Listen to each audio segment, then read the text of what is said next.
The Dragon Ball universe had seen wars that cracked planets in half. It had seen gods who could erase existence with a single thought, warriors who trained for centuries just to reach the lowest rung of divine power, and a tournament where entire universes were wiped from reality for finishing in last place. The Z-Fighters had faced Frieza, Cell, Buu, Beerus, and Giron, each one a being that redefined what strength meant, each one requiring everything Goku and his allies had just to survive. The power system of that universe was ancient, layered, and absolute. Kai was the language of strength. Transformations were its grammar, and everyone, from the lowest fighter to the gods of destruction themselves, understood that language perfectly. Then, on an otherwise unremarkable Tuesday afternoon, a man in a yellow jumpsuit and a white cape landed in the middle of a crater that used to be South City, looked around at the smoldering ruins like he was checking whether a grocery store was still open, and yawned. The multiverse would never recover from that yawn. What happened next didn't just break the Dragon Ball power system. It broke the concept of power systems entirely. And this is only the beginning. If you make it to the end, you'll understand why the multiverse had no choice but to remember his name. Subscribe now, because what's coming doesn't just change the story, it changes the rules of every story. You've been warned. Nobody in the Dragon Ball universe had ever seen a portal open the way this one did. It wasn't the dramatic tear in reality that Whis sometimes produced when traveling between divine realms, and it wasn't the calculated dimensional rift that the Omni-King's attendants used when summoning gods to the grand arena. It was something quieter than that, and somehow far more unsettling. A simple circular opening in the air above what remained of South City, roughly the size of a truck, edges completely smooth. No energy signature attached to it whatsoever, no Kai reading, no divine pressure, no magical residue. It opened, stayed open for approximately 3 seconds, and then deposited one man onto the rubble below before closing behind him without a sound. The man landed flat on his feet, looked down at the cracked concrete beneath his boots, looked up at the smoke still rising from the buildings around him, and then reached into a small grocery bag he was carrying and pulled out a can of tomato juice. He read the label. He put it back. He looked around again like he was trying to remember where he'd parked. His name was Saitama. He was 25 years old, give or take. He stood at an average height, had no distinguishing physical features beyond the complete absence of hair, and wore a yellow jumpsuit with a white cape that had clearly been washed too many times. There was no Kai coming off of him. None. Not suppressed Kai, not hidden Kai, not the carefully contained divine energy that a god of destruction radiates when they're trying to be polite at a dinner party. Nothing. Every detection system in the Dragon Ball universe, from scouters to the divine sensing abilities that angels spent millennia developing, registered the man as a baseline human civilian who had somehow wandered into a disaster zone carrying tomato juice. Bulma's long-range energy scanners at Capsule Corporation, still running their routine sweeps following the latest monster attack on South City, logged him as a 0. The entry read, "Unregistered lifeform, non-threatening civilian, no further action required." The system moved on. Nobody flagged it. Goku found him approximately 11 minutes later, which was faster than anyone else would have because Goku had been flying towards South City anyway to check on the damage from the previous attack. A mid-tier villain calling himself Demolisher King, who had leveled 6 city blocks before getting bored and leaving. Goku landed about 30 meters from Saitama, took one look at the strange bald man standing in the rubble with a grocery bag, and immediately tried to sense his power level. He closed his eyes, extended his Kai sensing outward the way he had 10,000 times before, swept it across the area like a searchlight, and felt absolutely nothing from the direction of the yellow jumpsuit. He opened his eyes. He tried again. Still nothing. He tilted his head the way he always did when something confused him but hadn't alarmed him yet, and he walked forward. "Hey," Goku said, with the uncomplicated friendliness that had somehow charmed gods and disarmed tyrants across multiple timelines. "You okay? This whole area just got hit pretty bad. You should probably evacuate. Saitama looked at him. Then he looked at the grocery bag. Then he looked back at Goku with an expression that was not hostile, not curious, and not particularly engaged with the conversation. Yeah, Saitama said. Do you know if there's a supermarket nearby that's still open? The one on 5th collapsed. Goku blinked. Behind him, almost half a kilometer away, what was left of a skyscraper groaned and leaned another 3 degrees toward the street. Goku glanced back at it out of pure reflex, calculated that nobody was underneath it, and turned back to the bald man with the grocery bag. Something was wrong, but he couldn't locate the wrongness. It wasn't a threat exactly. It wasn't a power reading he was suppressing. It was more like standing next to a wall and realizing, gradually, that the wall had no shadow. I'm Goku, he said, because that was usually a good place to start. Saitama, the man said, and went back to reading the back of his tomato juice can. 40 kilometers away, in Capsule Corporation's lower research lab, one of Bulma's passive detection arrays suddenly spiked to maximum output and burned out 3 sensors before the system cut the feed entirely. The readout, preserved in the crash log for exactly 0.3 seconds before the system reset, said one thing: immeasurable. Then it said nothing at all. Bulma was not a woman who accepted equipment failure without an explanation, and she especially did not accept it when 3 sensors burned out simultaneously in a lab that she had personally calibrated 2 weeks prior. She pulled the crash log within minutes of the alert, read the single word the system had managed to produce before resetting, and sat very still at her workstation for a long moment. She had seen her scanners max out before, during Beerus's visit, during the Tournament of Power, during the brief and catastrophic period when Broly had arrived on Earth and started remodeling the landscape. Each time, the number was enormous, but it was still a number. The system strained, the sensors pushed to their limits, but they always produced a reading. Always. What they had never done, in any configuration, under any circumstances, was refuse to produce a number entirely, and then destroy themselves in the attempt. Bulma reached for her communicator, contacted Vegeta in the gravity chamber, and said 4 words in a tone that made him stop his training immediately. Get Goku on comms. Vegeta, to his credit, did not panic. He did, however, walk to the window of the gravity chamber, look out at the general direction of South City, and activate his own Kai sensing with the precise, disciplined focus that came from 40 years of obsessive warrior training. He swept outward. He found Goku's Kai immediately, warm, massive, pulsing with that familiar Saiyan signature he had spent half his life resenting. He found the residual energy from Demolisher King's attack, scattered across the debris field like broken glass. He found 2 rescue workers, a dog, and what appeared to be a very confused bird that had gotten caught in the shockwave. He did not find anything else. He stood there for an unusually long time, extending further, refining his search, checking angles. Then he pulled back, turned away from the window, and his expression settled into something that was not quite concern and not quite anger but lived in the uncomfortable territory between them.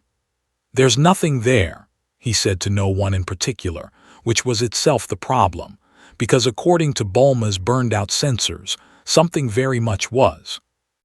Goku, meanwhile, had been having a conversation with Saitama that was pleasant in the way that conversations with confusing people are sometimes pleasant, easy on the surface, deeply strange underneath. He had asked Saitama where he was from. Saitama had said Z-City, mostly, in a way that made no geographic sense within any map Goku was aware of. He had asked if Saitama was a fighter. Saitama had said kind of, with the enthusiasm of someone describing a hobby they had mostly stopped enjoying. Goku had probed gently, the way he always did when he suspected he was standing next to someone strong, that particular cocktail of excitement and instinct that had served him well from Raditz to Giron, and Saitama had responded to every probe with the same flat, unreadable calm. Not the calm of someone suppressing power, not the deliberate stillness of a martial artist in control, just ordinary, unperformed, structurally baffling calm. Goku scratched the back of his head. You want to spar sometime? He asked, because that was genuinely how Goku processed uncertainty about a person. Saitama considered this with what appeared to be mild interest for approximately 2 seconds. "Sure," he said, "I haven't had a good fight in a while." He said it the way someone might agree to a board game on a rainy afternoon. It was at this point that Krillin arrived, which was somewhat unfortunate in terms of timing. He had flown in from Kame House when Bulma's alert had gone out across the group channel, and he landed next to Goku with his senses already extended, already trying to read the bald man in the yellow jumpsuit. He stared. He extended further. He looked at Goku with an expression of pure bewilderment. Goku gave him a small, helpless shrug that communicated, "I know, I can't explain it either." Krillin, who had survived enough impossible situations to develop a very reliable internal threat detector, felt that detector go off now. Not loudly, not with the screaming urgency it produced around beings like Frieza or Beerus, but with a low, persistent hum that he associated with things he didn't understand yet but would probably regret later. He pulled out the old scouter he kept in his jacket as a backup device, pointed it at Saitama mostly out of reflex, and watched the number climb. It passed 1,000. It passed 100,000. It passed the level of a Super Saiyan, then a Super Saiyan Blue, then the Gods of Destruction benchmark that Bulma had secretly calibrated into the system 3 years ago. Then the scouter made a sound that scouters were not supposed to make, a long, sustained, ascending tone like a machine discovering something it had no category for, and it exploded. Not cracked, not shorted out. Exploded with a small, sharp pop, leaving Krillin holding a handful of plastic shards and a faint smell of burnt circuitry. Saitama looked at the debris in Krillin's hand with mild curiosity. "Does that happen a lot?" he asked. Krillin opened his mouth, closed it, and turned to Goku. "Goku," he said very quietly, "I think we have a problem." Whis had been in the middle of his afternoon tea when the disturbance registered, which was unusual because almost nothing registered to Whis during afternoon tea. He was an angel, a being whose existence predated the current iteration of the universe by a margin that made the concept of old feel inadequate, and his awareness of events across Universe 7 was not something he actively maintained so much as something that simply happened, the way gravity simply happened, the way time simply happened. Information arrived. He processed it.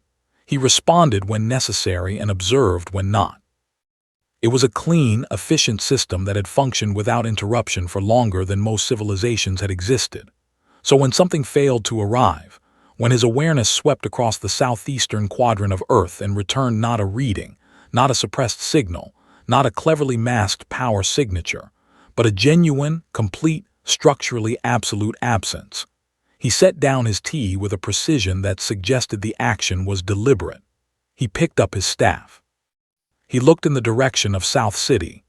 "Oh," he said softly, in the tone he reserved for things that were genuinely new, "how interesting." Beerus was asleep, as Beerus frequently was, draped across his divine throne with the particular boneless contentment of a cat that had recently eaten well and expected no interruptions. Whis considered waking him and decided against it, not because the situation didn't warrant it, it very much did, but because Beerus awake and uninformed was significantly more difficult to manage than Beerus asleep and uninvolved. There would be time for that conversation later. Right now, Whis wanted to observe. He transported himself to the edge of South City in the fraction of a second that such travel required for an angel, materialized on the roof of a partially collapsed parking structure 300 meters from where Goku and Krillin were standing with their broken equipment and their baffled expressions, and he looked at Saitama. He looked carefully, with the full depth of angelic perception, the kind of sight that red power structures the way a human might read text on a page, layer by layer, line by line, finding meaning in the arrangement of things. He read Goku. He read Krillin. He read the residual energy in the debris around them, the atmospheric distortion from Demolisher King's earlier attack, the faint divine trace that always lingered on Earth because of how often gods visited it. Then he turned his attention to Saitama, and his perception moved inward, and then it kept moving, and then it reached a point where perception of that kind simply stopped working. The way light stops at the edge of a black hole, not because the light is blocked, but because the space it needs to travel through no longer exists in the expected configuration. Whis blinked. He tried again. He tilted his staff slightly, adjusted his approach, used a method he had not needed to use since the early epochs of the universe when certain primordial structures had resisted conventional analysis. Nothing. The man was not hiding. The man was not shielded. The man simply existed in a way that angelic perception could not fully enter, like trying to read a book whose pages had been written in a language that predated language itself. Below, Saitama had finished his tomato juice and was looking at the can with mild disappointment. He crushed it flat with one hand, casually, the way anyone would crush an empty can, and the shockwave from that single, trivial, completely unintentional action rolled outward across the debris field and knocked Krillin sideways 3 full meters. Goku caught himself by widening his stance. The collapsed parking structure where Whis was standing shuddered hard enough to drop another floor of concrete into the levels below, and Whis stepped sideways off the crumbling edge and hovered in the air, looking down at the destruction caused by a man disposing of a beverage container. He stayed very still for a moment. Then he reached into his robe, produced a small divine recording crystal of the kind used to document events of cosmological significance, and began documenting. At the Grand Priest's palace at the center of the multiverse, in the hall where the Omniking's attendants monitored the broad structural health of all 12 universes simultaneously, one of the monitoring arrays produced an alert that the attendants had never seen before. It was not a power alert. It was not a stability alert.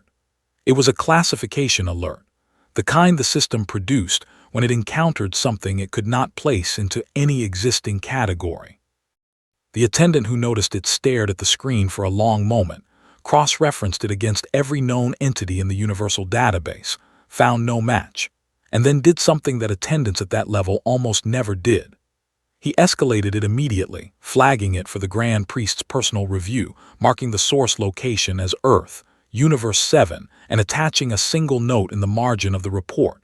Origin unknown, classification impossible, observation recommended. 2 levels above him, in a chamber where the Grand Priest processed the affairs of all existence with the serene efficiency of someone who had never been surprised by anything, the report arrived. The Grand Priest read it. He read it again. He set it down on the surface of his workspace and looked at nothing for a moment in the way that beings of absolute authority sometimes do when they encounter something that requires them to recalibrate. Then he picked it up again and marked it. Priority observation, do not intervene, monitor continuously. Across the room, 12 other monitoring arrays continued their work, unaware that the category they had been built to enforce had just developed a crack. The decision to bring Saitama to the Null realm was not made quickly, and it was not made cleanly, and if anyone involved had been entirely honest about their motivations, it would have been described less as a decision and more as a collective failure to think of a better option. It started with Whis returning to Beerus's planet and delivering his report in the careful, measured way he delivered all reports that had the potential to make Beerus do something destructive slowly, with appropriate context, with the tea already prepared, and the exits mentally noted. Beerus listened. He listened all the way through, which was itself unusual because Beerus's attention span for information that didn't directly involve food or combat was famously limited.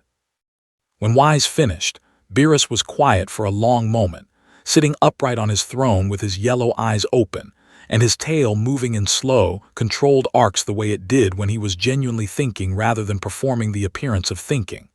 A human, Beerus said finally, not as a question. A completely ordinary-looking human, Whis confirmed, who crushed an empty beverage can and structurally compromised a 6-story building without appearing to notice. Beerus looked at his own hand. He closed it into a fist and opened it again. "Bring Goku," he said. "I want to see this for myself." What followed was a conversation between Goku and Beerus that covered significant ground in a short time.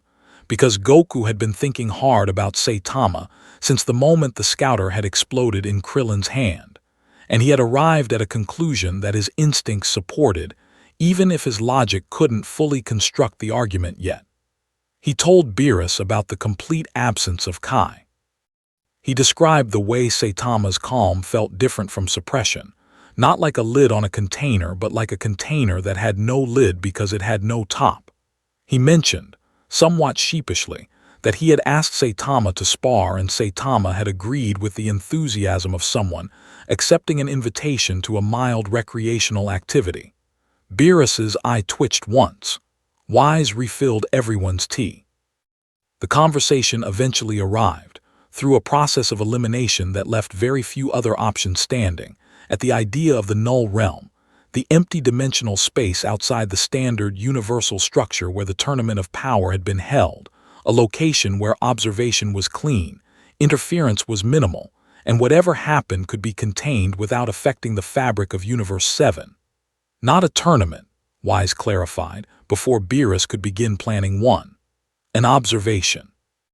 We watch him move, we watch him engage, we learn what we're dealing with before we decide what to do about it. Beerus looked like he wanted to argue. He looked at the report Crystal Whis had recorded. He looked at the part where the parking structure lost a floor because of an empty can. Fine, he said. Observation. Saitama agreed to come because Goku asked him, and because Goku mentioned there might be strong opponents there, and the prospect of a strong opponent was the one thing in any universe capable of producing something resembling genuine interest in Saitama's expression. It was a brief flicker, there and gone in less than a second, replaced immediately by the default flatness. But Goku caught it the way he caught everything related to combat, which was immediately and completely. They transported to the Null realm, Whis carrying them with the efficiency he always used for divine travel, and when they arrived, Saitama stepped off Whis' staff platform onto the white featureless floor of that empty dimension and looked around at the infinite nothing in every direction and said, with complete sincerity, "This place is pretty boring." Whis smiled. Beerus, floating 20 meters away with his arms folded, studied the bald man in the yellow jumpsuit with the focused, predatory attention of a being who had destroyed 14 planets for personal reasons, and considered himself an excellent judge of threats. He felt nothing from Saitama. No pressure, no weight, no divine instinct firing the way it always fired around genuinely dangerous entities. Just a man. Just an ordinary, impossible, structurally inexplicable man standing on the floor of a dead dimension, eating what appeared to be a rice cracker he had produced from his cape pocket. Beerus's instincts, honed across millions of years, told him the man was harmless. His memory, which contained Whis' report and the image of a collapsed parking structure, told him his instincts were wrong. The conflict between those two pieces of information was deeply uncomfortable, and Beerus dealt with it the way he dealt with most deeply uncomfortable things, which was to demand that the situation resolve itself quickly. He nodded at Goku. Goku grinned, powered up to Super Saiyan Blue in a single smooth transformation that flooded the Null realm with blue-white light and divine Kai, and turned the featureless white floor beneath his feet into a crater pattern of radial cracks, and he looked at Saitama with the pure open joy of someone who had found something worth being excited about. Saitama finished his rice cracker, brushed the crumbs off his cape, looked at Goku surrounded by divine energy powerful enough to restructure mountain ranges, and raised one fist. Not dramatically, not with a battle cry or a powering sequence or any of the ritual preparation that combat in this universe demanded. He just raised his fist the way anyone raises their hand to answer a question in a room where they already know the answer. Beerus, from 20 meters away, felt something then, not Kai, not divine pressure, not any of the measurable energies he had spent his entire existence classifying. He felt something older than that, something that bypassed every trained sense he had and hit something underneath them, something instinctual and pre-rational and ancient, and what it said was very simple: do not be standing close to that when it moves. He took 3 steps backward before he realized he was doing it. Whis beside him was already writing in his observation crystal, his expression composed, and his handwriting very fast. Goku moved first, because Goku always moved first when he was excited, and he was very excited. He crossed the distance between himself and Saitama in a burst of instant transmission that covered 20 meters in less time than light needed to travel the same distance, arriving directly in front of the bald man with a right hook already in motion. Not a casual opening strike, but a genuine, committed, Super Saiyan blue-powered blow of the kind that had rearranged the geography of planets and forced gods of destruction to take the situation seriously. It was, by any reasonable measure applied anywhere in Universe 7, an overwhelming opening attack from one of the most powerful beings in existence.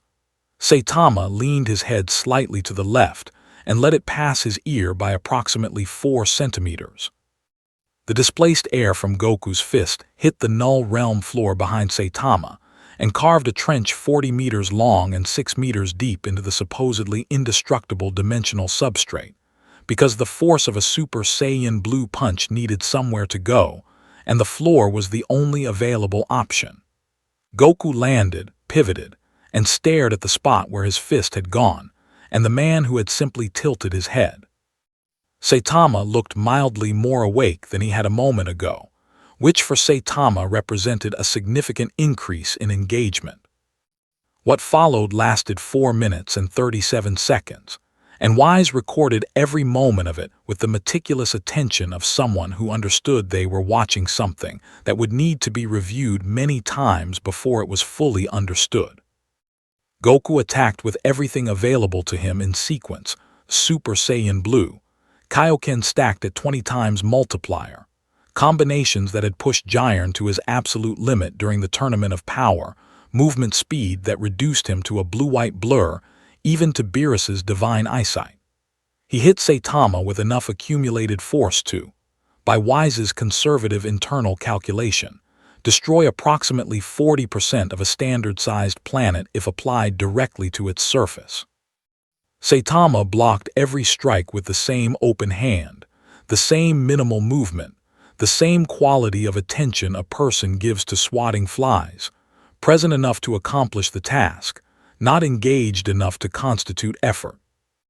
Each block sent shockwaves rolling across the Null realm floor in concentric rings that climbed the walls of the dimension and bounced back, layering on top of each other, turning the featureless white void into a churning landscape of overlapping force that made Beerus brace his footing and Whis anchor his staff. The dimension itself, designed to contain the Tournament of Power, was showing stress fractures along its upper boundaries. Whis noted this and kept writing. Then Goku, breathing hard for the first time in the exchange, did something that Goku almost never did in a fight he was enjoying. He stopped. He landed on the cracked floor, let the blue-white divine energy settle around him, and looked at Saitama with an expression that had moved past excitement into something more complicated. Saitama had not moved from the spot where the fight had started. His cape was slightly displaced. There was a small scuff on his left boot from a shockwave impact. That was the complete and total record of physical consequence to his person from 4.5 minutes of Super Saiyan Blue Kaioken 20 attacks. He looked at Goku with the expression of someone who was waiting for the interesting part to begin. "Is that everything?" Saitama asked, and he asked it without contempt, without challenge, with simple and genuine curiosity, the way a person at a restaurant might ask if the appetizers were the whole menu. Goku laughed short, involuntary, slightly overwhelmed, and shook his head. "Not even close," he said, and he reached for Ultra Instinct. The transformation was, as it always was, extraordinary. The silver-white aura expanded outward like a second sun, igniting in the middle of the Null realm, filling the dimensional space with light that had no color because it existed slightly outside the spectrum of normal physics. The divine technique that had made the gods of destruction lean forward in their seats during the Tournament of Power, that had forced Giant, a being whose power exceeded his own universe's god of destruction, to fight with genuine desperation. Beerus, watching from the far wall where he had retreated to a safe observational distance, felt his chest tighten in the specific way it tightened around things that genuinely impressed him, which happened rarely enough that he noticed it every time. Whis stopped writing for exactly 2 seconds, which was the longest he had paused since arriving. The Null realm filled with Ultra Instinct's pressure, and the stress fractures along its upper boundaries widened slightly, and the dimension groaned in a register that was not quite sound, but that every being present felt in the structure of their own existence.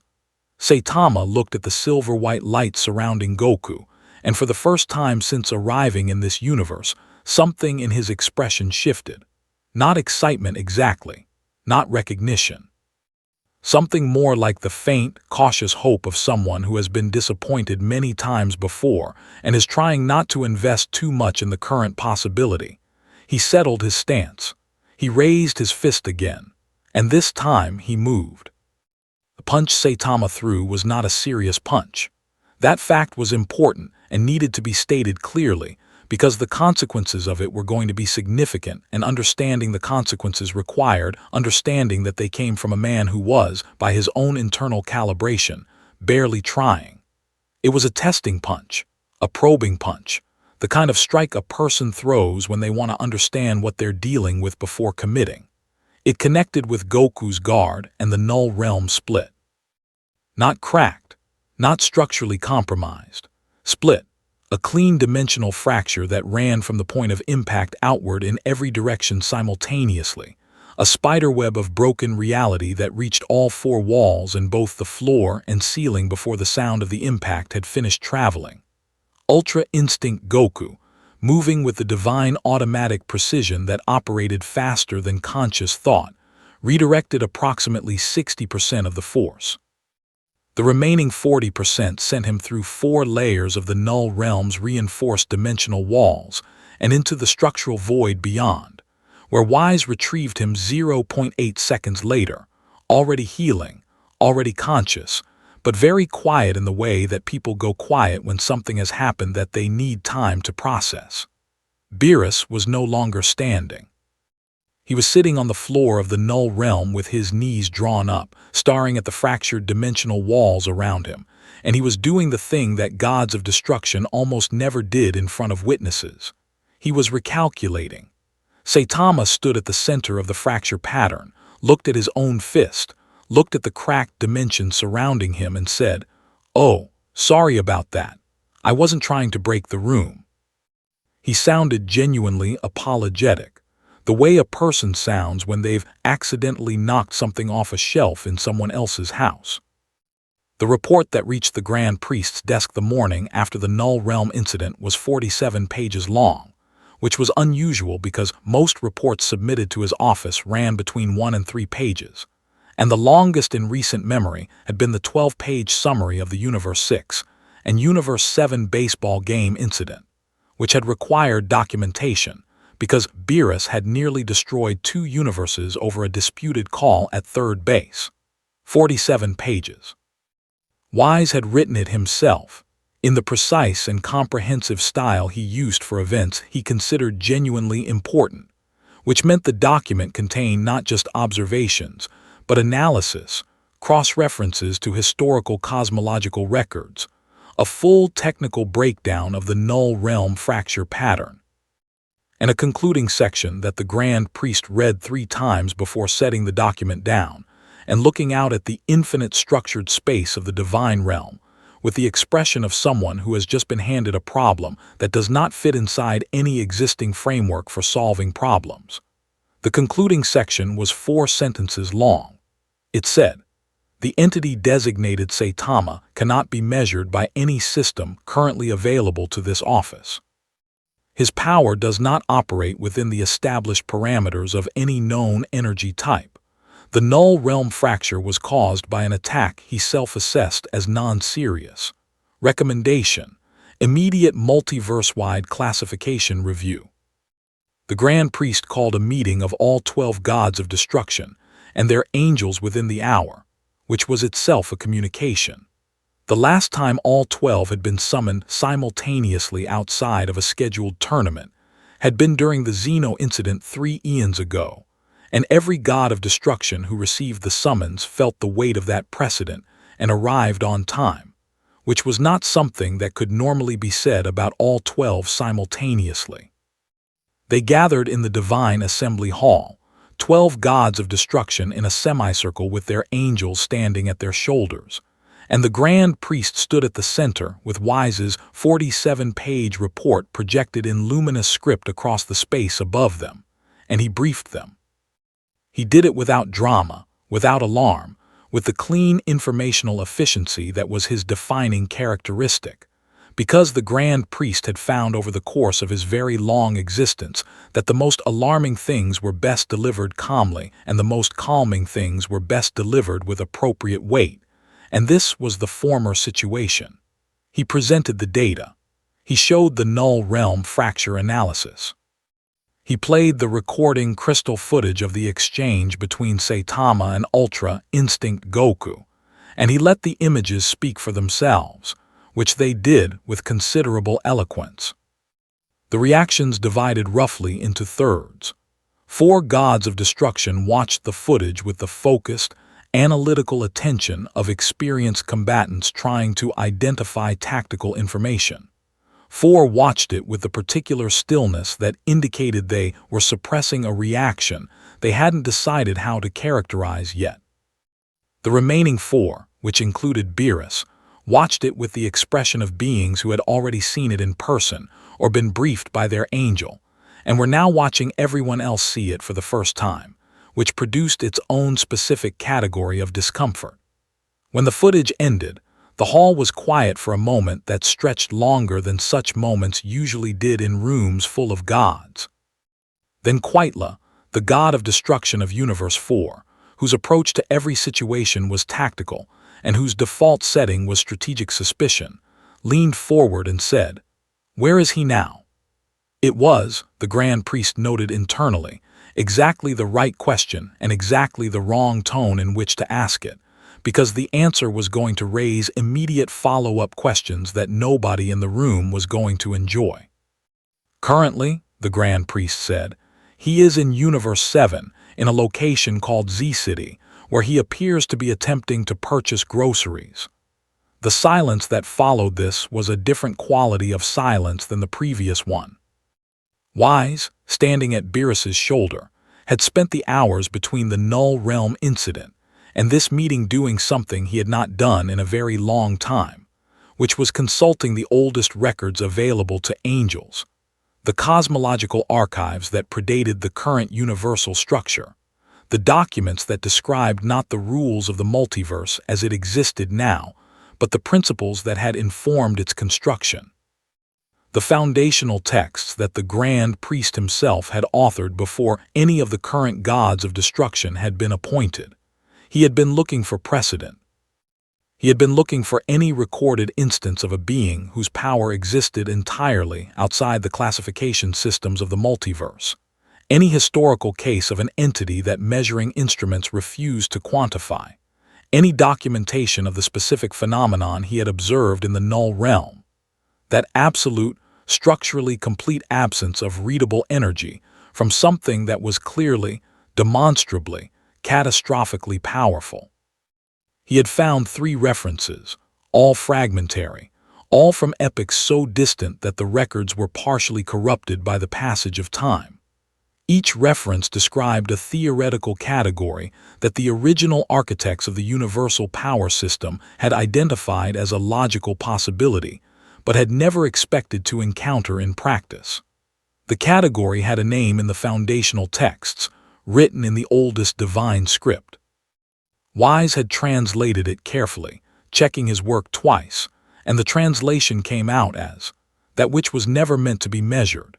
He had included this in his report on page 39, in a subsection titled Historical Precedent, and he watched now as the Grand Priest, who had read the report in full, met his eyes across the assembly hall with a look that confirmed they were thinking about the same page.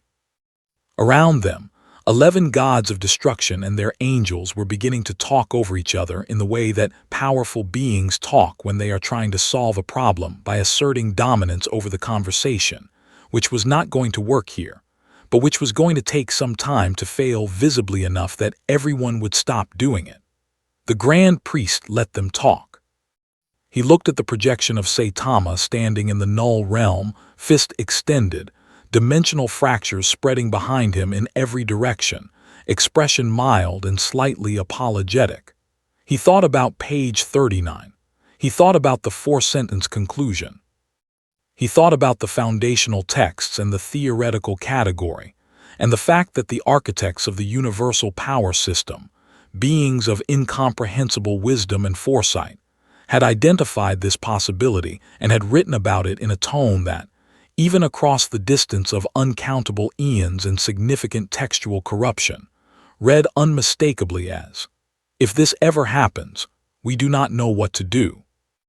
The decision the Grand Priest reached after the assembly was not the decision anyone in the room had been pushing for, which was itself a form of answer about the quality of the decisions being pushed for.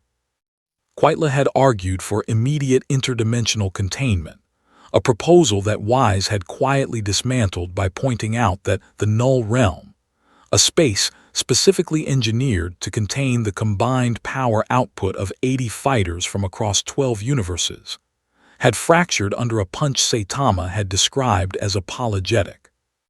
Belmont, the god of destruction of Universe 11, had suggested sending Gyron, which produced a reaction from Whis that was not quite a smile and not quite a wince, but occupied the precise midpoint between them, and which communicated more clearly than any words that this suggestion had already been considered and set aside.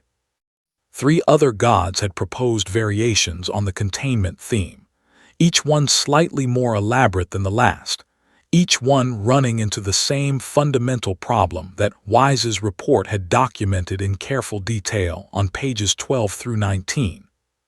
Containment required a container, and a container required walls, and walls required that the thing being contained was subject to the physical logic that walls operated under, and the 47-page report's central finding was that Saitama was not subject to that logic in any way that current divine engineering could address. The Grand Priest had listened to all of it. Then he had said, simply and finally, "We observe. We do not act." He had looked at the room in the way that the Grand Priest looked at rooms when the discussion was over, and the discussion had been over. What we observe meant in practical terms was that every angel in every universe received a secondary directive attached to their standard operational parameters, a monitoring protocol that ran continuously beneath their normal functions, flagging any activity connected to or resembling the Saitama anomaly, and reporting it directly to the Grand Priest's office without passing through the standard God of Destruction review process. It was the most direct monitoring infrastructure the divine hierarchy had deployed since the Zeno incidents, and its deployment was noted by every angel who received it. And what they noted specifically was that it bypassed their respective gods of destruction entirely, which meant the Grand Priest was not confident that the gods of destruction would report accurately, which meant the Grand Priest was not confident in the gods of destruction, which was a conclusion that spread through the angel network in the silent, wordless way that angels communicated things they were not officially saying. Whis received the directive and acknowledged it and said nothing to Beerus, because Beerus had not asked, and because there were things that were better understood gradually than delivered as a single piece of news that a god of destruction would react to by destroying something. Meanwhile in Z-City, Saitama had found a supermarket that was still operational, had purchased tomato juice, instant noodles, and a bag of rice that was on sale, and had returned to his apartment on the 3rd floor of a building that was structurally sound despite being located in a city that existed primarily as a target for monsters. He had put the groceries away. He had eaten dinner. He had watched a half-hour of television and found it unsatisfying. He had gone to bed at a reasonable hour, and he had slept without difficulty, because Saitama slept without difficulty the way he did everything else, completely, immediately, and without the kind of existential weight that a normal person might accumulate after spending an afternoon breaking a divine dimension and making a god of destruction sit down on the floor. The ceiling of his apartment was water-stained in the upper left corner. He had been meaning to ask his landlord about it for 3 months. He thought about asking again tomorrow. He fell asleep. It was Vegeta who stayed awake. Vegeta had returned to Capsule Corporation after the Null realm and had gone directly to the gravity chamber and had trained for 6 hours at 500 times gravity, not because he had a specific goal in mind, but because training was what Vegeta did when the alternative was sitting with a thought that he hadn't finished processing yet. The thought he hadn't finished processing was this: he had spent his entire life inside a power system. He had been born into a hierarchy, raised by its rules, defined by his position within it, humiliated when others exceeded him, driven by the ambition to climb it, shaped by every victory and defeat it had produced. The Saiyan race, the Frieza Force, the Z-Fighters, the Tournament of Power, every significant event of his existence had taken place inside the logic of that system, had derived its meaning from that system, had been comprehensible because of that system. Saitama was not inside the system. Saitama was not above the system in the way that Beerus was above most fighters, or the way the Grand Priest was above Beerus. Saitama was simply elsewhere, in a place the system did not reach, and had apparently always been there, and had apparently gotten there not through divine appointment or ancient training or cosmic transformation, but through doing push-ups until his hair fell out. Vegeta increased the gravity to 600 times. The chamber groaned. He kept training. The thought remained unfinished because it did not have a finish. It was the kind of thought that opened into more space the further you followed it, and Vegeta was a man who followed things, and the space it was opening into was enormous and without visible edges, and he did not have a word for what was at the center of it. But whatever was there, it felt like the first genuinely new thing he had encountered in a very long time. Across 11 other universes, in the hours following the Grand Priest's monitoring directive, 11 other angels turned their awareness toward the anomaly that the foundational texts had named that which was never meant to be measured, and 11 other gods of destruction went about their days in the carefully maintained ignorance that their angels had decided, each independently and for their own reasons, to preserve for a little while longer. And in the divine archive at the center of everything, the Grand Priest opened a file that had never been opened before, a contingency document, sealed since the construction of the current universal structure, authored by the same architects who had written the foundational texts, titled in the oldest divine script with a phrase that translated in the modern language of the gods as "protocol for the event of an unmeasurable." He read the first page. He turned to the second. He stopped at the third, which was blank, because the architects had apparently reached the third page and run out of things to say. He closed the file. He sat for a moment in the particular stillness of someone who has just confirmed that the people who built the structure he lived inside had not known what to do either. Then he opened a new document and began writing, because someone had to, and he was the only one present. Quitla had not become the god of destruction of Universe 4 by waiting for problems to resolve themselves, and he had not maintained his position across several successive universal cycles by accepting the conclusions of other people's reports without conducting his own investigation first. He was, by the standards of gods of destruction, a careful thinker, not wise exactly, not in the way Beerus was occasionally wise when Wise had been patient enough to explain something 3 times, but tactically intelligent in the specific way of someone who had survived a very long time in a position that required constant awareness of threats and opportunities and the difference between them. He had listened to the Grand Priest's directive. He had acknowledged it along with everyone else. And then he had gone back to Universe 4 and done exactly what the Grand Priest had told everyone not to do, because Quitla's assessment of the situation was that the Grand Priest's caution, while understandable, was the caution of an administrator rather than a destroyer, and that administrators and destroyers had different relationships with unknown threats. Administrators observed unknown threats. Destroyers eliminated them before they became known threats.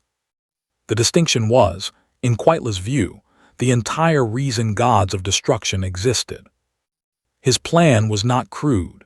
He was careful to make sure it was not crude, because crude plans were how gods of destruction ended up in front of the Grand Priest explaining themselves, and Quitla had no intention of explaining himself. What he assembled instead was what he categorized internally as a comprehensive assessment force, 12 of Universe 4's strongest fighters, each selected for a specific capability rather than raw power alone, each briefed with the footage from the Null realm and Whis' summarized findings, each told that the target was an anomaly that conventional power scaling did not apply to, and that their objective was assessment rather than elimination. He told himself and them that this was observational. He was aware, at some level beneath the part of himself that was constructing this justification, that it was not observational. He sent them to Universe 7 through a carefully rooted dimensional channel that his angel Cognac had been instructed to log as a routine inter-universal training exercise, and he settled back to watch the results through a remote viewing crystal he had configured for exactly this purpose.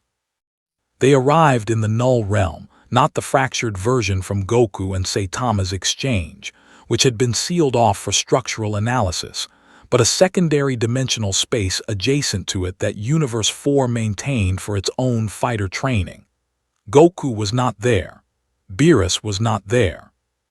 It was just the 12 fighters, the white floor, the infinite featureless space, and Saitama, who had been transported there by a method that Quitla had spent considerable effort developing. A gentle dimensional relocation that moved the target without alerting the target, designed specifically to avoid triggering any defensive response from a being whose offensive capability had been established beyond reasonable doubt. Saitama arrived in the space mid-step, as if he had simply continued walking from Z-City into an entirely different dimension, and he looked around at the 12 fighters arranged in a loose formation across the white floor, and then he looked down at the floor, and then he looked back up and said, "Is this the same room from before? It looks the same." He looked genuinely uncertain whether he had been relocated, or whether all featureless white dimensions simply looked identical, which was a reasonable question that none of the 12 fighters had been briefed to answer. The 12 fighters were professionals, and they behaved like professionals, which meant they began their assessment systematically rather than impulsively. The first was a Kai reader of exceptional sensitivity, tasked with attempting to detect and quantify Saitama's energy output under controlled conditions, using instrumentation 3 generations more advanced than the scouter Krillin had destroyed and calibrated specifically to handle readings in the range the Null realm fracture analysis had suggested. He activated his instruments, pointed them at Saitama, and watched the readout for 11 seconds before the instruments entered a failure state that his briefing had told him to expect, and that he had not quite believed until he saw it. He logged it and stepped back. The second fighter, a martial artist whose specialty was reading combat intent through physical microexpressions and movement patterns, studied Saitama for 30 seconds with the focused attention of someone who had spent centuries developing a skill that had never failed them. He found nothing.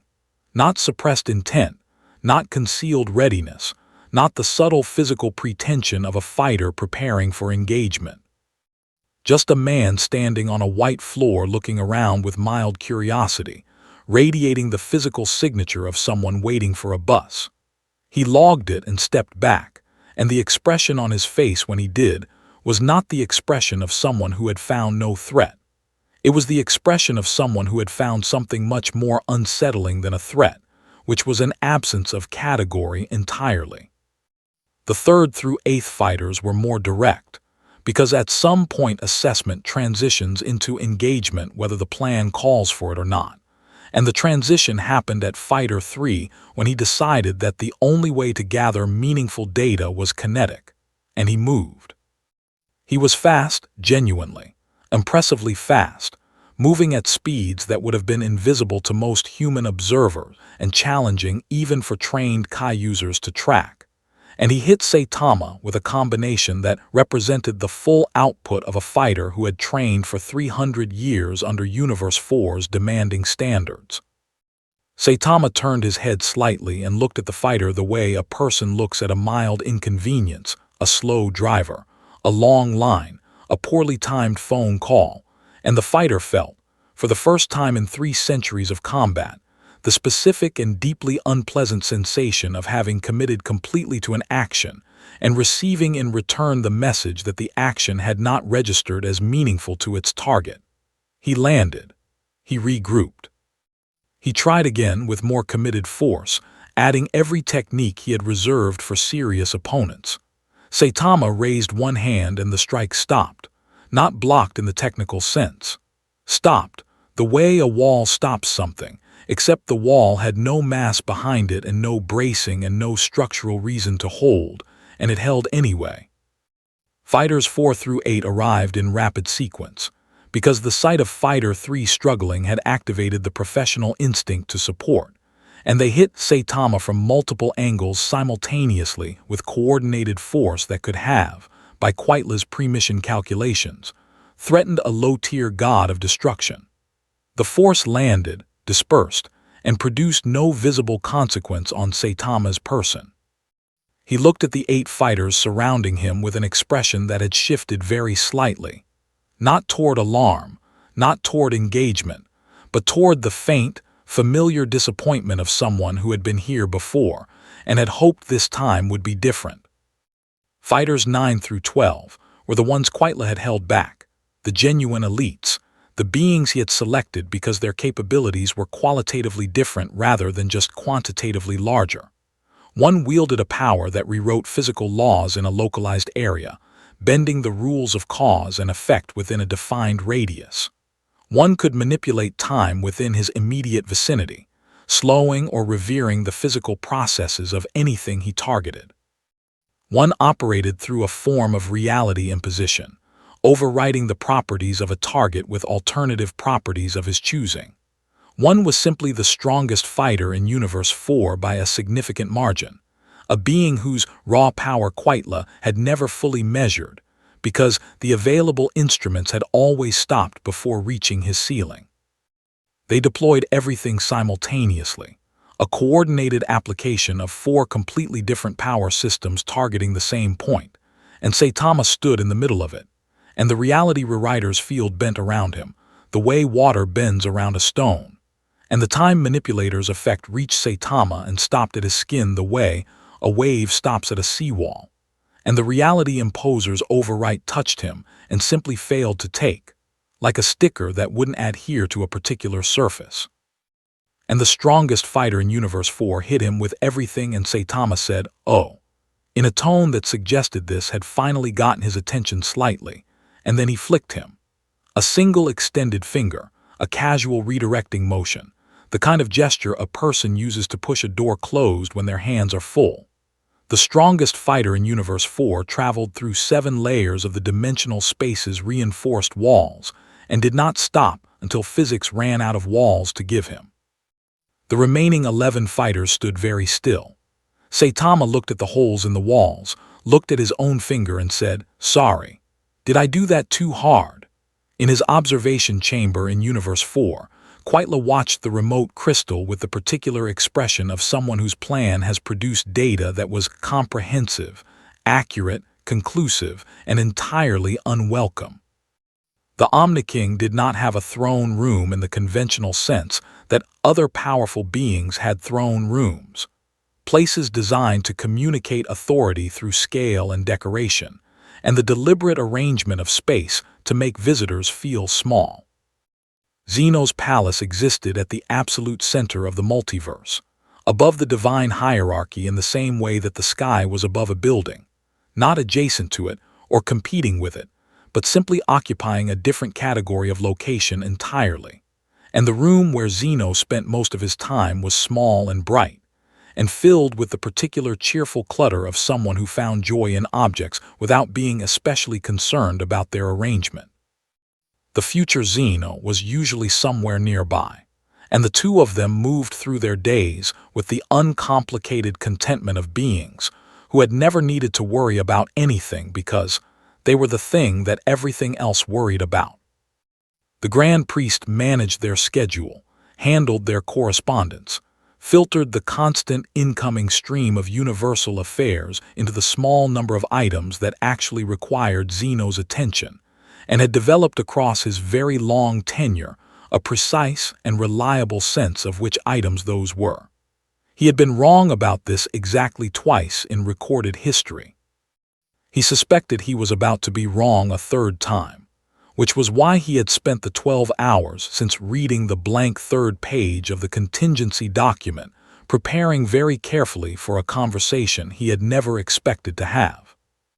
He requested an audience with both Zenos simultaneously, which was itself unusual enough that the attendants who processed the request flagged it internally before approving it, because the Grand Priest requested joint audiences only for events of universal or multiversal significance, and the last such request had been filed during the construction of the current universal structure. He entered the bright small room with his report under his arm, and his expression arranged in the particular configuration of calm authority that he maintained in the presence of the Omni-Kings. Present, composed, completely non-threatening, radiating the specific energy of someone who had everything under control, while simultaneously preparing to explain that one specific thing was not under control. Both Zenos looked up from what they were doing, which appeared to involve sorting a collection of small, colorful objects into arrangements that followed a logic visible only to themselves, and they looked at the Grand Priest with the open, uncomplicated attention that made them, despite everything, genuinely difficult to prepare for. "Grand Priest," said the present Zeno, in the high clear voice that had casually announced the erasure of entire universes, "you look worried." The Grand Priest considered denying this and decided the Omni-King would not benefit from a denial. "I am presenting a situation that requires your awareness," he said instead, which was as close to admitting concern as his professional standards permitted. He showed them Whis' recording crystal. He showed them the Null realm fracture. He showed them the footage of Quitla's 12 fighters, which he had obtained through the monitoring network within 3 hours of the incident, and which Quitla was not yet aware he had obtained.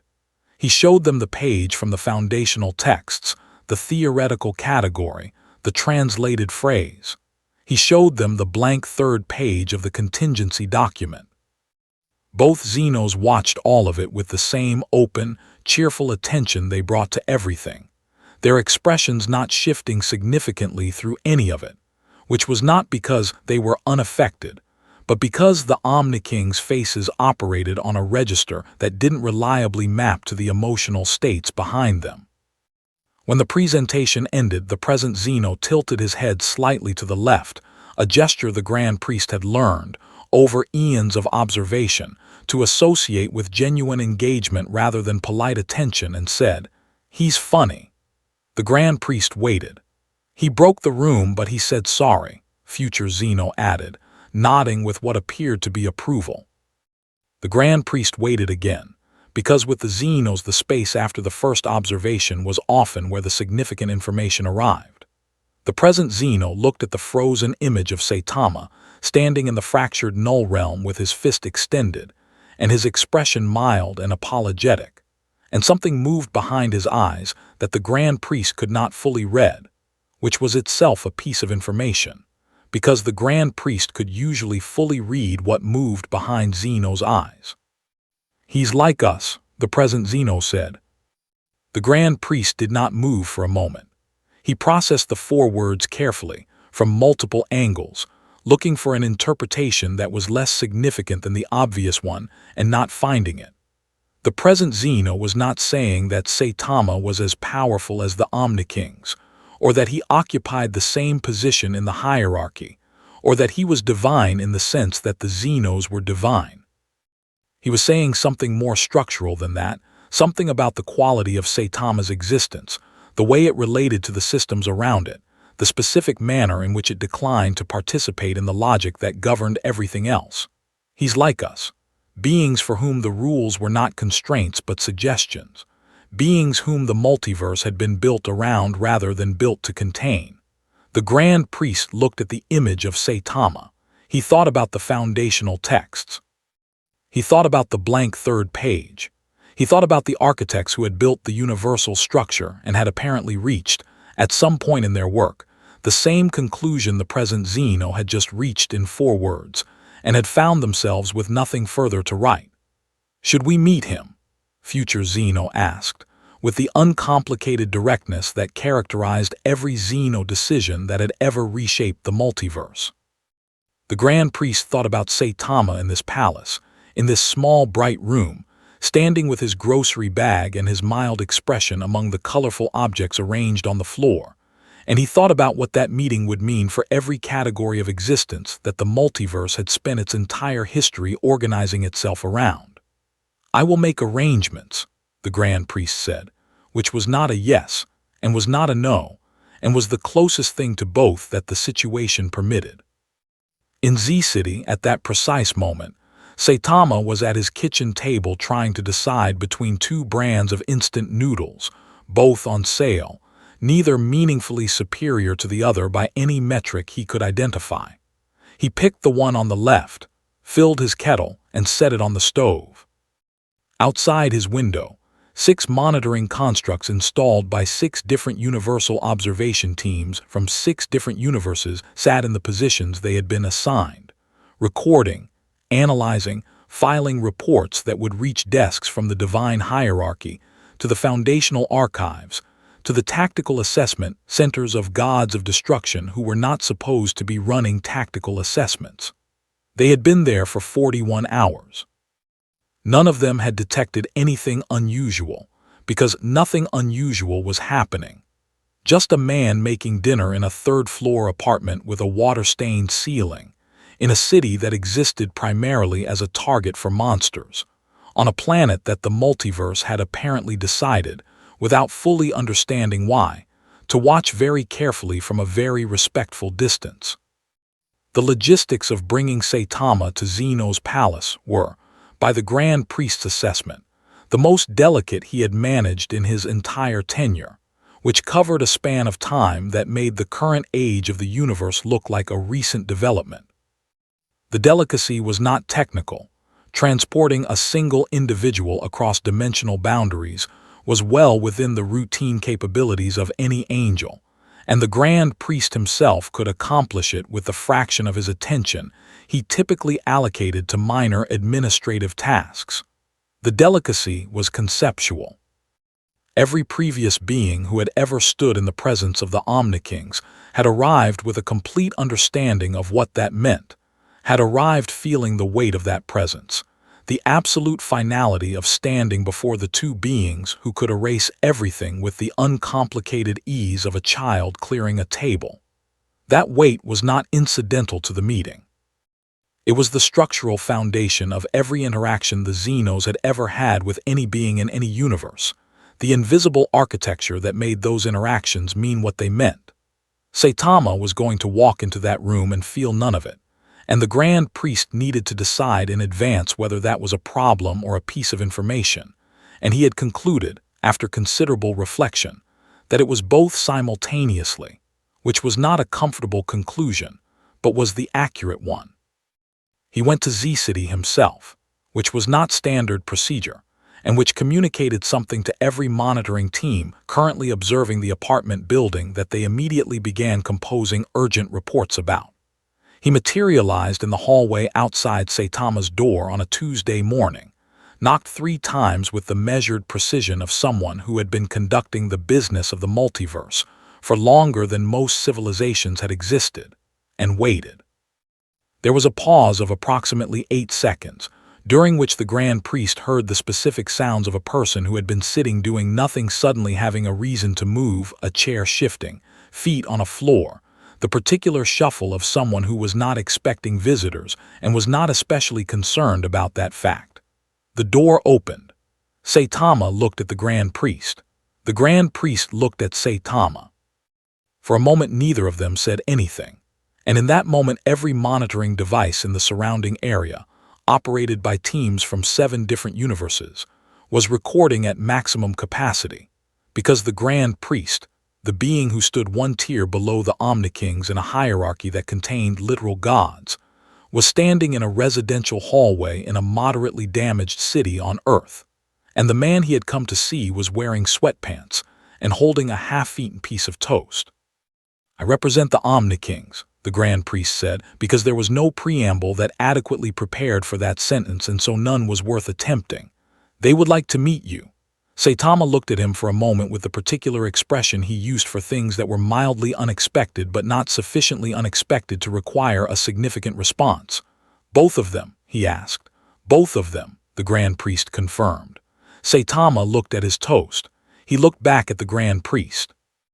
"Okay," he said. "Let me put some shoes on." The Grand Priest stood in the hallway and waited while Saitama put on his shoes, and the monitoring teams recorded the Grand Priest standing in the hallway waiting, and somewhere in universe, Quitla watched his remote crystal with an expression that had passed through disbelief, and arrived at something on the far side of it that didn't have a clean name. It took Saitama approximately 90 seconds to find both shoes, which he located in different rooms, and then he appeared in the doorway in his yellow jumpsuit and white cape with his keys in his hand, and he locked his apartment door behind him with the careful habit of someone who had learned that leaving it unlocked resulted in problems, and he said, "Ready." The Grand Priest extended his staff, opened the dimensional passage that led to Zeno's palace, and gestured Saitama forward.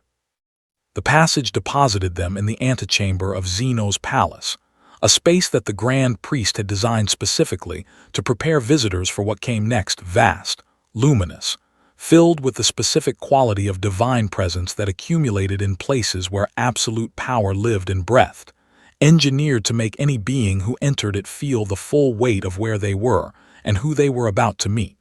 It worked on gods. It worked on angels. It worked on warriors of legendary power who had survived the tournament of power and carried the weight of their entire universe's survival in their hands. Saitama walked through it and looked up at the ceiling with the mild appreciation of someone who found the architecture interesting without finding it overwhelming, and he said, "Nice place. High ceilings." The Grand Priest led him through the inner passage and into the small, bright room where both Zenos were waiting, and Saitama stepped inside, and the present Zeno looked up from his collection of colored objects and said, with immediate and uncomplicated delight, "You're here." Saitama looked at the two small, round-headed beings sitting on the floor among their colorful objects, and something in his expression did something that almost never happened to Saitama's expression, which was that it became genuinely uncertain. Not threatened, not awed, but uncertain, the way a person looks when they have entered a room and found something they did not have a category for, and are taking a moment to construct one. "You're the kings," Saitama said, not as a question but as the verbal equivalent of placing a piece in a puzzle and checking whether it fit. "Yes," said future Zeno, nodding with enthusiasm. "Sit down," said the present Zeno, gesturing at the floor next to his collection in a way that was an invitation rather than a command, though the distinction was largely academic given who was making it. Saitama sat down on the floor of Zeno's palace with the uncomplicated ease of someone who had sat on many floors and found them all approximately equivalent, and the present Zeno looked at him with that same quality of focused attention he had shown when reviewing the recording crystal. That look the Grand Priest had not been able to fully read, and said, "You're not scared." It was not an accusation and not a question. It was an observation, delivered with the pure curiosity of a being who encountered this essentially never and found it genuinely interesting. Saitama considered the observation for a moment. "Should I be?" he asked, with sincere rather than challenging openness. The present Zeno thought about this with visible seriousness, as if the question deserved genuine consideration rather than the reflexive answer that his position in the hierarchy normally produced, and then he said, in the high clear voice that had announced the erasure of universes, "Probably not you." Future Zeno nodded. "Probably not you," he agreed. The Grand Priest stood at the doorway of the small, bright room, and watched the two Omni-Kings and the bald man in the yellow jumpsuit sit together on the floor. And he watched the present Zeno show Saitama his collection of colored objects. And he watched Saitama pick one up and examine it with the focused, unperformed interest he brought to things that genuinely caught his attention. And he thought about every report and every foundational text and every blank page and every burned-out sensor and every fractured dimension that had brought them to this moment. He thought about what it meant that the two most powerful beings in the multiverse had looked at Saitama and said he was like them, not equal to them, not a threat to them. Like them, a being who existed in a different relationship with the rules than everything else did. A being the rules described around rather than contained, a being for whom the architecture of power had been constructed in the surrounding area rather than applied directly. The Grand Priest had spent the last several days trying to understand what Saitama was within the existing framework of the multiverse. He was beginning to understand, standing in that doorway, that this was the wrong approach entirely. The existing framework was what needed to be understood in relation to Saitama. Everything else was a footnote to a text whose subject had just sat down on the floor and was looking at colored objects with an expression of mild, genuine, completely unperformed interest. Outside Zeno's palace, in the infinite structured space of the divine realm, 12 universes continued their existence, each one running on the logic of power and hierarchy and measurement that had organized them since their construction. Not one of them knew yet how thoroughly that logic had just been renegotiated in a small, bright room by a man who had needed 90 seconds to find both his shoes. The news that Saitama had been personally escorted to Zeno's palace by the Grand Priest traveled through the divine hierarchy, in the way that truly significant information always traveled through closed systems of power, not through official channels, not through the structured reporting networks that had been designed to manage exactly this kind of information, but sideways, through the informal connections and ambient awareness that beings of significant power developed across long periods of proximity to each other. Whis knew within minutes, because Whis had maintained a continuous passive awareness of the Grand Priest's movements since the day the 47-page report had been filed, and the response had been, "We observe." He told Beerus in the careful, graduated way he had developed for delivering information that Beerus was going to react to poorly, which meant he led with the least alarming component and worked outward from there. And even with that preparation, Beerus stood up from his throne halfway through the briefing and stood very still for a long moment before sitting back down, which was, for Beerus, essentially equivalent to a full emotional crisis. Belmod knew because his angel Margarita had been monitoring the Grand Priest's movements for her own reasons, which she had not shared with Belmod, and she told him in the direct, informational style she preferred, and Belmod immediately contacted Gyern, which Margarita had anticipated and had prepared a response to. Quitla knew because one of his monitoring constructs had recorded the Grand Priest's arrival at the apartment building, and the 90-second shoe-finding interval, and the dimensional passage to the palace, and he sat with that information for a long time before doing anything with it, because Quitla's first response to information that changed the strategic landscape was always to sit with it until he understood exactly how it changed things before revealing that he had it. What the information changed, when each of them finished processing it, was the same thing from every angle, which was the fundamental assumption that had organized every response to the Saitama anomaly, since the burned-out sensors at Capsule Corporation had produced their single-word crash log. Every strategy, every containment proposal, every assessment mission, every monitoring protocol had been built on the implicit premise that the divine hierarchy, the structure that ran from mortal fighters up through gods of destruction, up through angels, up through the Grand Priest, up through the Omni-Kings, was the container and Saitama was the thing to be contained. The hierarchy was the framework and Saitama was the problem within the framework. What the Grand Priest's visit to the apartment building suggested, and what the subsequent meeting at the palace was now confirming to anyone paying attention, was that this premise had been wrong from the beginning, and that the beings who had most thoroughly committed to it were the ones most unprepared for what it meant to be wrong about it. The hierarchy was not the container. The hierarchy was just another system in the room. Saitama was the room. Jiren understood this before Belmod finished explaining the situation to him, which was not unusual because Jiren consistently understood the structural elements of things faster than most beings gave him credit for, his reputation for silence leading many to underestimate the quality of thinking happening behind it. He had watched the Null realm footage twice when Belmod had first shared it, and he had watched it differently than the other gods of destruction had watched it. Not with tactical analysis, not with strategic assessment, but with the specific attention of a fighter who had spent his entire existence at the absolute upper boundary of what Universe 11's power system could produce, and who had therefore developed, through sheer proximity to the ceiling, a precise sensitivity to the difference between things that were very powerful and things that were categorically different. Saitama was categorically different. Jiren had recognized it immediately in the footage and had said nothing about it because there was nothing useful to say, and Jiren did not speak when there was nothing useful to say. What he did instead, in the privacy of his own processing, was something that Jiren had not done since the period of his life that had preceded his joining the Pride Troopers, a period he did not discuss and did not revisit because revisiting it produced a quality of pain that even his extraordinary discipline found difficult to manage.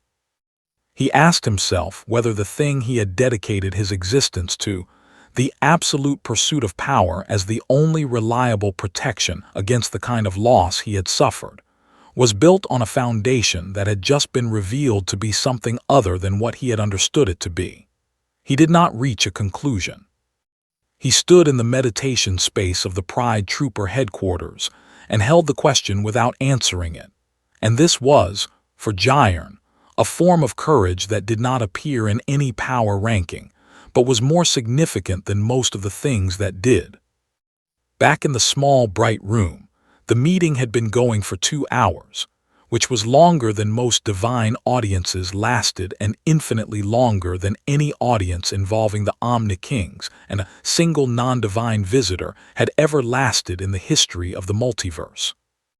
The present Zeno had shown Saitama his complete collection of colored objects, explained the sorting logic to him in the high clear voice that had erased universes, and Saitama had followed the explanation with the focused, non-performative attention he gave to things that genuinely engaged him, which was rare enough in his daily existence that it showed clearly when it happened. Future Zeno had asked Saitama approximately 15 questions about his life, the content of which the Grand Priest, still standing in the doorway, had been recording in the contingency document he had started writing on the blank 3rd page, because the answers were producing information that he suspected would be important and that no existing document contained. Saitama had explained in his flat, unembellished way that he had trained for 3 years, had lost his hair, and had achieved a level of strength that had solved the problem he had been trying to solve, the problem of being too weak, and had immediately created a new problem, which was that nothing was interesting anymore. He had said this without self-pity and without philosophical weight, the way a person describes a practical situation they are trying to work around. Future Zeno had nodded with deep seriousness. "We know that feeling," the present Zeno had said, and the Grand Priest, writing in the contingency document, had paused because it was the most unexpectedly precise thing he had heard in his very long existence, and because it explained something about the Zenos that he had observed for eons without fully understanding, and because the fact that it explained it by reference to Saitama was a piece of information that reorganized a significant number of other pieces around it.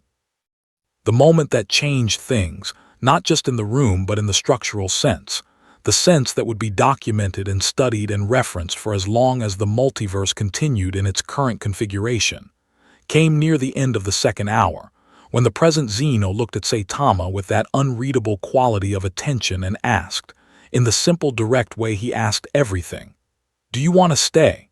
The Grand Priest stopped writing. The question was not what alarmed him. The Zenos invited things. It was within their nature and their authority, and an invitation from the Omni-Kings was by definition within the scope of things that were permitted to happen. What alarmed him was the answer, or more precisely the process by which the answer arrived, because Saitama did not say yes immediately, and he did not say no immediately. And what he did instead was something the Grand Priest had not seen any being do in the presence of an Omni-King's invitation in the entire history of his tenure, which was think about it.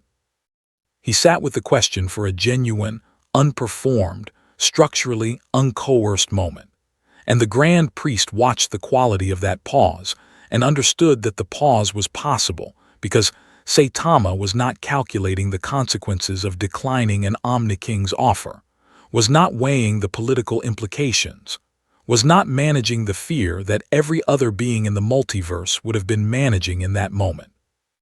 He was simply deciding what he wanted, which was the thing that beings with genuine freedom did when offered choices, and it was the thing that almost no being in the presence of the Omni-Kings had ever had the structural capacity to do before.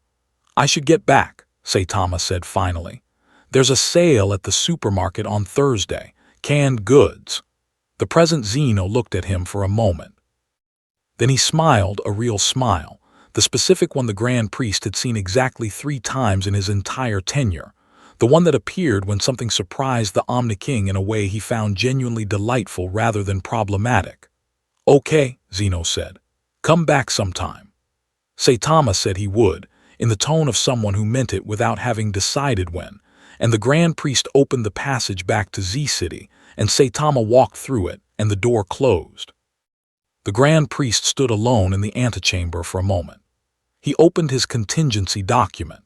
He looked at everything he had written on the blank 3rd page, the page the architects had left empty because they had run out of things to say, and he kept writing, because the meeting had produced answers that the architects had not had, and writing them down felt important in a way that transcended administrative duty and arrived somewhere closer to obligation.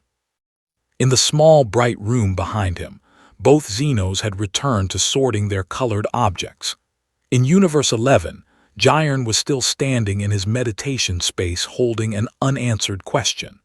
In Universe 4, Quitla was making a decision that the monitoring network would flag within the hour, and that was going to require a response. In Z-City, Saitama was walking home, checking the time, calculating whether the convenience store on the corner would still have the good instant noodles if he stopped on the way, and the 12 universes continued their existence around him, each one running on the logic of power and hierarchy and measurement, each one slightly less certain of that logic than it had been the day before, each one carrying, in its power systems and its divine structures and its carefully maintained hierarchies, the first faint tremor of something that was not quite collapse, but was the thing that preceded collapse. The moment when a structure realizes it has been load-bearing on an assumption that has just been tested and found to be thinner than anyone had understood. Quitla moved on Wednesday, which was 2 days before Saitama's Thursday supermarket sale, and he moved in the way that beings of tactical intelligence move when they have exhausted every option except the one they had been avoiding, completely, without reservation, having decided that the cost of inaction had finally exceeded the cost of the action they had been reluctant to take. What he had been avoiding was direct confrontation with the Grand Priest's directive, because direct confrontation with the Grand Priest's directive was the kind of thing that ended careers and, in sufficiently extreme cases, ended the beings whose careers they had been. What had changed his calculation was not courage and was not desperation, but was information.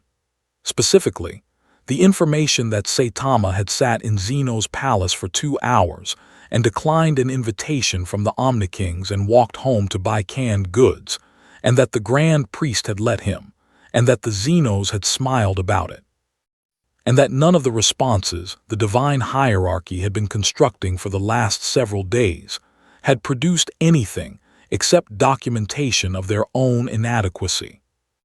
Quitla looked at this information from every angle he could find, and every angle produced the same conclusion, which was that the hierarchy was not going to solve the Saitama problem.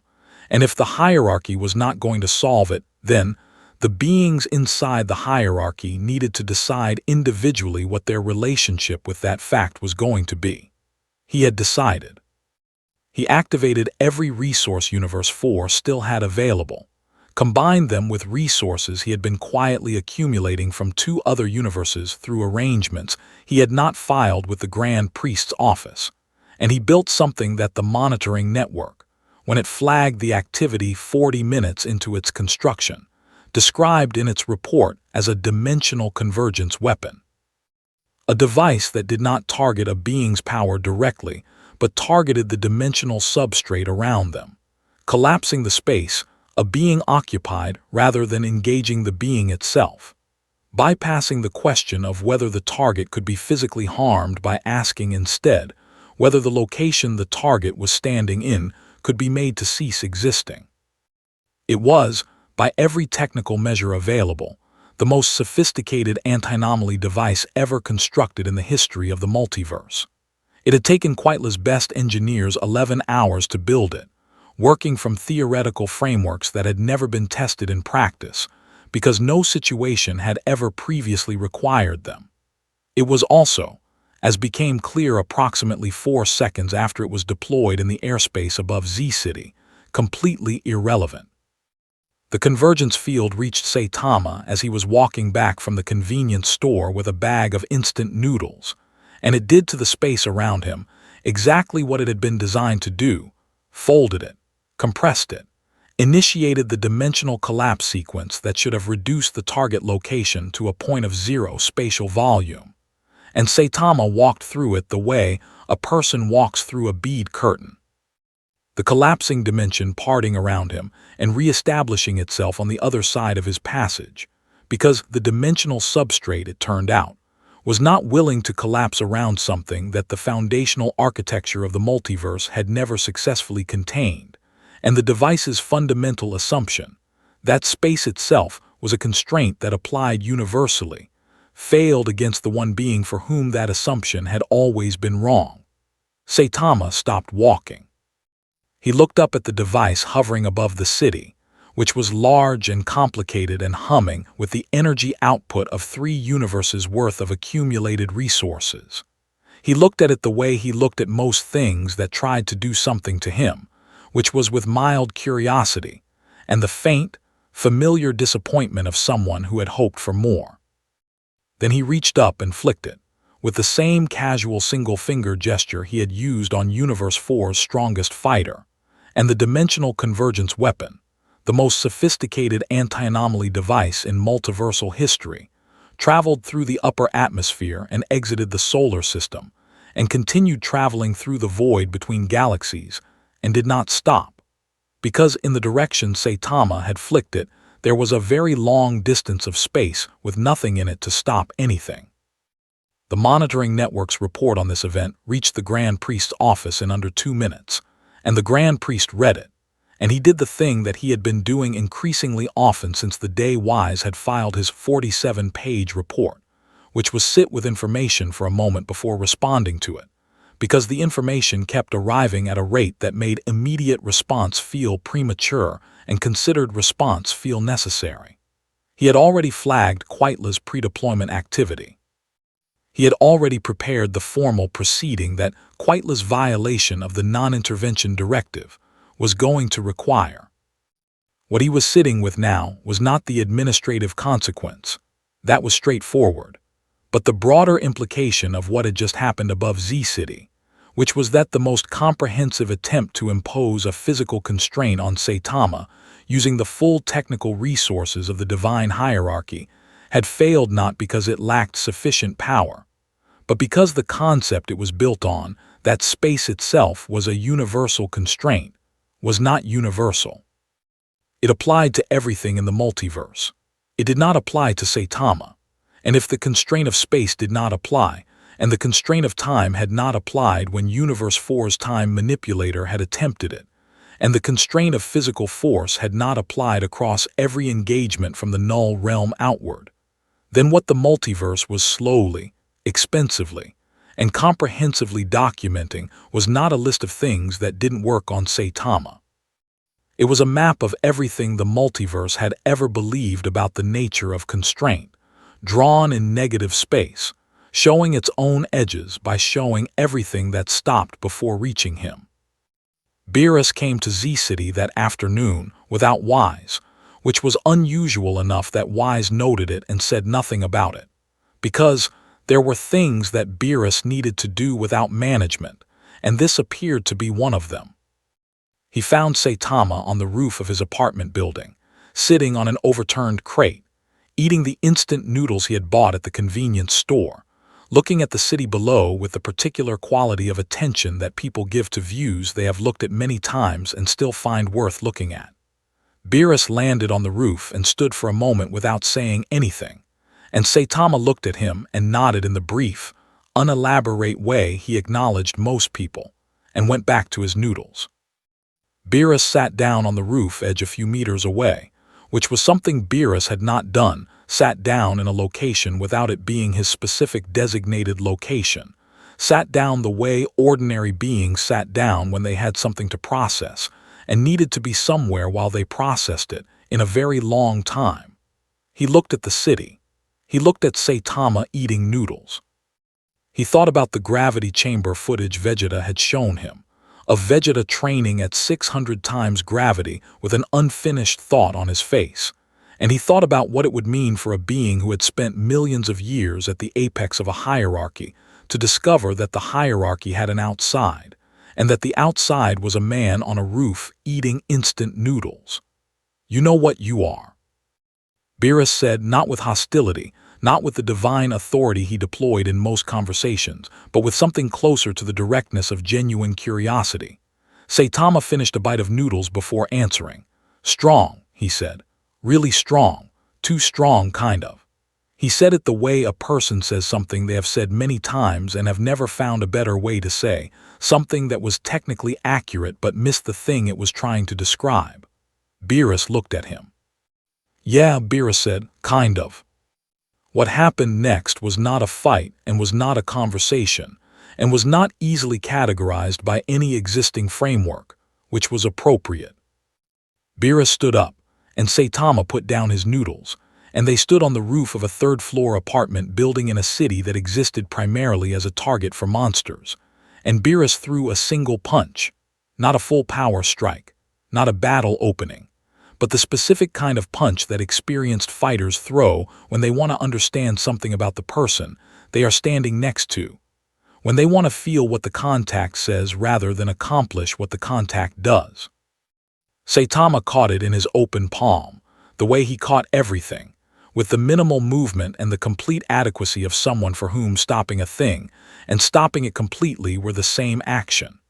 They stood there for a moment, Beerus's fist in Saitama's palm, the roof beneath them completely undisturbed, the city below continuing its evening without knowing what was happening on the roof above it. Beerus felt, through that point of contact, what Whis had tried to describe and had found inadequate language for, what the foundational texts had named in their oldest script and then gone silent about.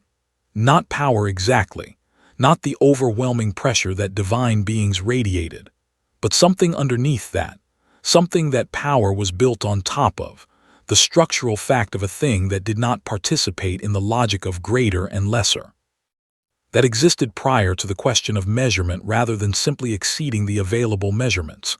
He pulled his hand back. He looked at Saitama. Saitama looked back at him with the expression that was always there, flat, mild, not unkind, present without being engaged, the face of someone who had been waiting a very long time for something and had stopped expecting it to arrive. "You're bored," Beerus said. It was not what he had planned to say. It arrived instead of the planned thing because it was true, and the truth of it was more significant than whatever strategic observation he had been preparing. Saitama picked up his noodles. "Yeah," he said, "always." That night, the Grand Priest completed the document he had been writing on the blank third page of the contingency file, and he filed it in the foundational archives alongside the original text, where it would remain for whatever duration the multiverse continued in its current form. It was not a protocol. It was not a set of instructions. It was, in the most accurate description the Grand Priest could construct, an acknowledgement, a formal record that the architects of the multiverse had been correct to leave the third page blank, because the third page was not a failure of foresight but a recognition that some things required the space of an unanswered page rather than the false closure of a written answer. The document said, in the precise language of the foundational archives, an unmeasurable has been confirmed. It exists prior to the systems we have built. It does not threaten those systems. It simply does not require them. The hierarchy continues. The hierarchy is not diminished. The hierarchy has, however, been reminded that it was always a description of most things rather than all things, and that the space outside its description was never empty. It contained and has always contained at minimum one man, eating noodles, waiting for a fight that never comes, in a city that keeps getting attacked by monsters. We have noted his address. We will not be sending anyone there.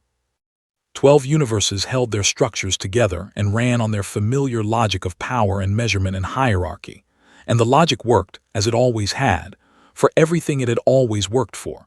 And in Z-City, on the third floor of a building with a water-stained ceiling, Saitama set his alarm for Thursday morning, because the supermarket sale started at 9, and the good canned goods went fast, and he fell asleep, and the multiverse organized itself carefully around the fact of him. As it always had, as it always would, leaving the space he occupied unmapped and unnamed and unreachable, because some things are not contained by maps, and some things are not defined by names, and some things exist at the exact place where every system of measurement runs out of numbers, and the only honest response is to put down the instruments, step back and say, this was always here, and we were always the ones with limits, and the limits were always ours.